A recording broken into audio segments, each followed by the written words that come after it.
Hey everyone, it's Lynnea, and today I have a video using the May 2018 Flavor of the Month card kit from Scrapping for Less.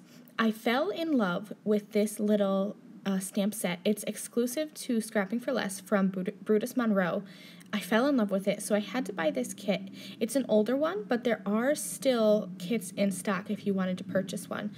I love these images. They remind me of like those rustic signs that you would see around farms. And so I wanted to stamp all of them onto this farm red cardstock. And so I'm using my mini Misty here, and I arranged them all over this red cardstock. When I stamp a background, I put as many stamps as I can onto that cardstock and stamp them all at once.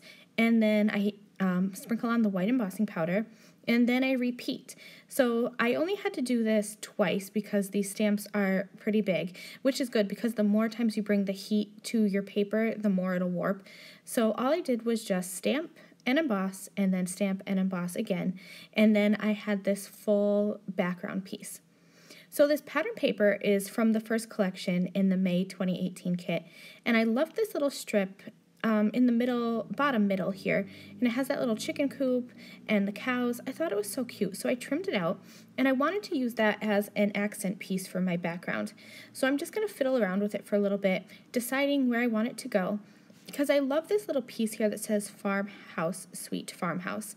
My parents raised chickens, and that's all they have is just chickens, but all of my friends, whenever we go up to my parents' house, they always say that we're going up to the farm. So this card is for my mom because I know she'll get a kick out of it, and she loves all kinds of rustic and farm things anyway. So I wanted to use this little embellishment here, but it was kind of getting lost when I put it up against that pattern paper. So when I find that that's happening to my embellishment pieces, I mat it with white cardstock. I glue it down onto the white cardstock and then just use my scissors to trim around, just like you would be fussy cutting out a stamp. And so with that white background, it pops against the sky portion of this cardstock strip here, because that's where it was blending in. So I added some tape runner adhesive to the cardstock, glued that down, and foam dots to this little embellishment piece here. And that is going to be it. This card is so clean and simple, but I know my mom's going to love it, and I love this stamp set from Brutus Monroe, and it is exclusive, so if you like it, the only way to get it is through the May card kit from Scrapping for Less. I'm just going to trim off the overhang here, and that'll be it. Remember, you can head over to my blog or the Scrapping for Less blog to see still photos of this project. And until next time, bye!